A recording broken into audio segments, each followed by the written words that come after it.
Bismillahirrahmanirrahim. Ya, berasbab dari pembakaran Panji Hitam di Garut, maka dunia pun bangkit. Di Mesir bangkit, di Tunisia, Belanda, Jerman, Belgia, Australia, bahkan negara Rusia pun tidak ridho, umat Islam di sana tidak ridho Panji Tauhid kita dibakar oleh mereka.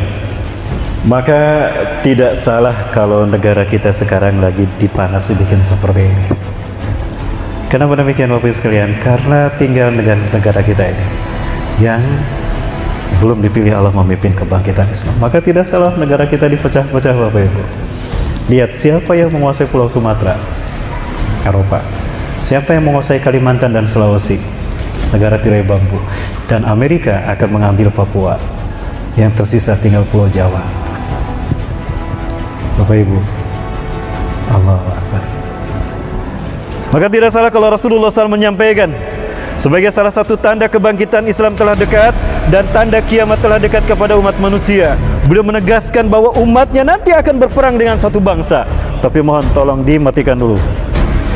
Atau nggak apa-apa, saya tidak akan menyebutkan negaranya. Rasulullah bersabda, La taqumu sa'atu hatta tuqatilu qauman. Tidak akan terjadi hari kiamat sehingga kalian akan berperang dengan satu bangsa. Sigorul ayun, mata mereka sipit, juluduhum ahmar, kulit mereka merah, zungfal unuf, hidung mereka pesek, wajuhum kal majadil mutraqah, dan wajah mereka lebar seperti tameng yang terbelah. Bangsa mana? Sudah hadir mereka di tanah air kita? Berarti mereka lah, kitalah sebetulnya yang sedang Allah uji. Hadirnya mereka di tanah air kita merupakan fit and proper test, uji kelayakan dari Allah. Pantaskah kita menjadi pasukan yang ketiga, pembebas Masjidil Aqsa? Tapi demi Allah, jangan pernah meremehkan kami Bapak Ibu. Tadi, maka saya yakin ketika nanti ada penghinaan dan umat Islam chaos di Indonesia, maka saya yakin dua Panji Hitam ini akan datang, dua Taifah ini akan hadir di tanah air kita, Ahlu Syam dan Ahlu Khurasan. Allahu Akbar. Pertanyaannya, kapan itu terjadi Bapak Ibu? Wallahu a'lam bisawab. Kita hitung bareng-bareng ya Bapak Ibu, ini bukan meramal, tidak, nauzubillah. Apa yang terjadi hak Allah. Masya Allahu kan, wa ma lam yasha lam yakun, wala haula wala quwata illa billahil azim. Namun apa yang terjadi sekali lagi kehendak Allah. Namun kita harus bersiap-siap untuk menyambut itu. Bapak Ibu yang dirahmati Allah Subhanahu wa taala. Kenapa Dr. Basam Nahjar membuat buku ini dengan berjudul begini? Beliau membukukan tulisannya di pengasingan di Al-Jazair kalau tidak salah. Yang pertama, beliau berdasarkan 4 klausul. Yang pertama, pada tanggal 15 Mei 1948, kita tahu Yahudi memproklamirkan berdirinya negara Israel di tanah Palestina. Mereka merebut West Bank dari umat Islam Palestina. 11 provinsi Palestina mereka kuasai, tinggal 1 Gaza yang belum mereka kuasai. Yang kedua, pada saat itu seorang wanita tua Yahudi menangis dan masuk ke rumah penyair Irak yang bernama Muhammad Ahmad Ar-Rashid. Dia ditanya sama Ahmad Ar-Rashid ini oleh penyair Irak, "Ya Jiddah, limana tabkin? Afala takun liqaumika baladun?" Hei nenek, kenapa engkau menangis?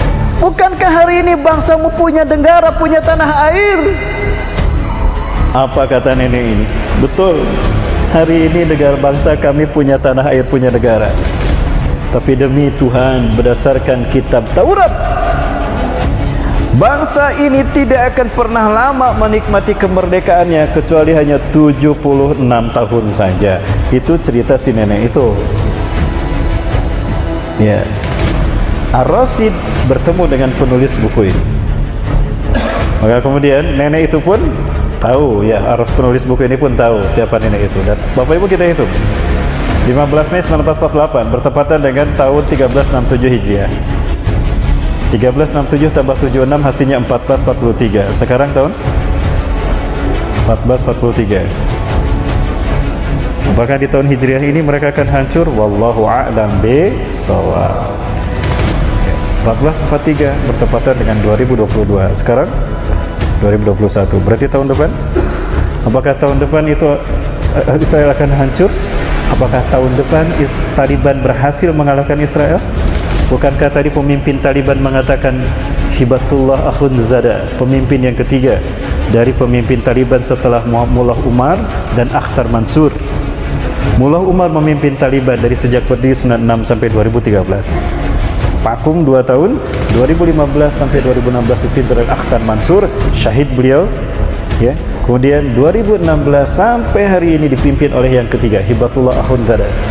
Taliban mengatakan, setelah Afghanistan kami bebaskan, berikutnya yang akan kami bebaskan adalah Palestina.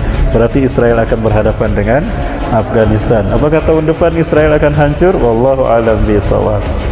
Yang kedua, Bapak Ibu, di dalam Al-Quran satu-satunya surat yang tadi kita bahas yang berbicara tentang kehancuran Yahudi, hukuman dari Allah untuk Yahudi, ada di surat Al-Isra ayat ke-4 sampai ayat ke-8 dan 104. Ya. Tahukah kita Bapak Ibu? Kalau Bapak Ibu coba hitung silakan. Dengan rumus isim fi'il huruf, 3 kalimat ini, 3 kata ini, kalau Bapak hitung dari ayat ke-4 sampai ayat ke-104, maka ayat ini, surat ini tersusun atas 1443 kata. Mulai dari ayat ke-4 sampai ayat ke-104. Apakah ini kebetulan? Tidak, ini isyarat nubuah dari matematika Quran. Yang keempat, Bapak Ibu sekalian, yang ketiga Bapak Ibu, pada tahun 1982 Israel berhasil memerangi umat Islam Palestina. Dataran tinggi Golan berhasil dikuasai oleh Israel. Libanon kalah pada saat itu. Di ceramahnya, Perdana Menteri Israel pertama perempuan, Menachem Begin, yang kejam, berkata, setelah tahun ini kemerdekaan kita tidak akan pernah lama. Berdasarkan nas-nas dalam Taurat kita, kemerdekaan kita sejak tahun ini hanya tersisa 40 tahun lagi. Itu tahun 82, tambah 40 berapa? 2022. Apakah ini sebuah kebetulan? Wallahu a'lam. Yang keempat, yang terakhir Bapak Ibu, komet Halley. Bagi orang Yahudi, ini mengisyaratkan 2 hal. Apabila komet Halley terlihat, komet Halley itu muncul terlihat di bumi apabila ada pada titik yang terjauh. Siklusnya, komet Halley akan ada pada titik terjauh dari orbit, yaitu 76 tahun sekali. Dan bagi orang Yahudi, komet Halley mengisyaratkan 2 hal. 1, kehancuran satu bangsa. 2, kebangkitan satu bangsa. Kita pakai angka 76 dari siklus datangnya komet Halley. Jika angka 76 kita tambahkan ke angka Hijriah, kehancuran Israel berdasarkan buku tadi, 1367 ditambah 76, 2022, analisa kehancuran Israel. 19 dan tahun Masehinya adalah 1948. Israel memproklamirkan diri di tanah Palestina. Tambah 76, 2024. Jika 2022 angka analisa kehancuran Israel, maka 2024 adalah angka analisa kebangkitan Islam. Betulkah Islam akan bangkit tahun 2024? Baik. Itu hanya prediksi. Mau kita hitung 100 tahun sekali setelah Rasulullah SAW wafat, Allah berjanji, Rasulullah berjanji akan datang seorang mujadid, seorang reformis, bukan nabi, bukan rasul, mujadid, reformis. Tugasnya 1, membersihkan Islam dari perpecahan dan paham-paham sesat. Tidak ada lagi ahlus sunnah, ahlul bidah. Yang ada semuanya ahlus sunnah, semuanya muslim. Tidak ada lagi perpecahan, firqah-firqah, tidak ada. Semuanya satu ummatan wahidah. Allahu Akbar. Yang kedua, Islam akan memimpin dunia di masa kehadirannya. Yang ketiga, umat Islam akan hidup aman, sejahtera dan kaya raya. Karena Rasulullah mengatakan, wa yumsirul mal sihahan la yu'addadah. La yu'addadah. Dia akan membagi-bagikan harta tanpa menghitungnya, maka umat Islam akan kaya raya. Alhamdulillah. Ya, Bapak Ibu yang dirahmati Allah, saya bertanya, abad kepemimpinan Islam sebelum kita ada di tangan siapa? Turki. Sepakat Turki? Turki berakhir tahun berapa? 1924. Betul ya, 1924 ya? Andai kata, ini hanya andai kata saja. Boleh kan berandai-andai? Andai kata 1924 adalah angka kejayaan terakhir umat Islam memimpin dunia.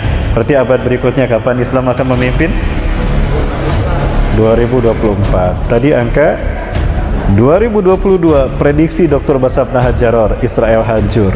2024 prediksi Islam bangkit. Kalau Islam bangkit berarti Palestina bangkit. Israel hancur, Palestina bangkit. Sekali lagi, Taliban sekarang telah dekat ke Palestina. Karena sekarang yang dipersiapkan Taliban adalah merebut Palestina dari Israel. Apakah tahun depan Palestina akan direbut Israel? Wallahu a'lam bishawab.